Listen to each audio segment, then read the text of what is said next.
3000 ans. Toute la semaine, nous nous intéressons au transport en commun. Ce soir, premier volet de notre thématique, portrait d'un chauffeur de bus. Il est 5h30. Comme à chaque fois que Thierry assure son service le matin, le réveil sonne très tôt. Le temps d'un petit café et Thierry est prêt à partir. Direction le dépôt de l'avenue de Blida. Le service de Thierry commence ici avec les préalables indispensables.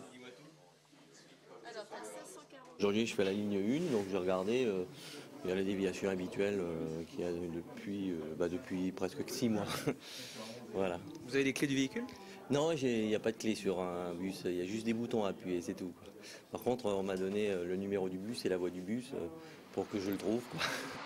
Le temps d'un petit jeu de piste parmi les 164 bus présents et la checklist du véhicule va pouvoir commencer. J'allume le bus, j'allume tout ce qui est feu, c'est-à-dire clignotant et feu de route, ainsi qu'à l'intérieur pour voir si les portes pour les clients s'ouvrent correctement pour éviter un retard qui n'est pas nécessaire en cours de route.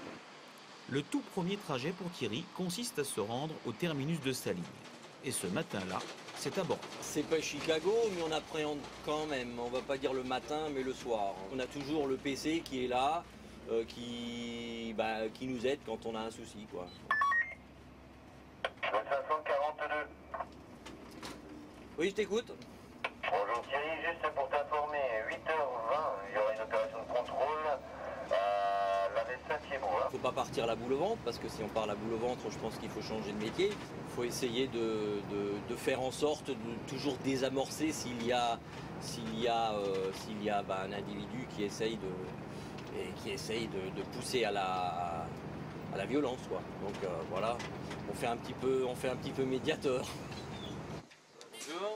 Alors que le jour se lève, c'est l'heure de pointe. Les voyageurs sont nombreux et pressés. Tout au long de la matinée, Thierry va enchaîner dans un sens, puis dans l'autre, quasiment sans s'arrêter, jusqu'à 13h.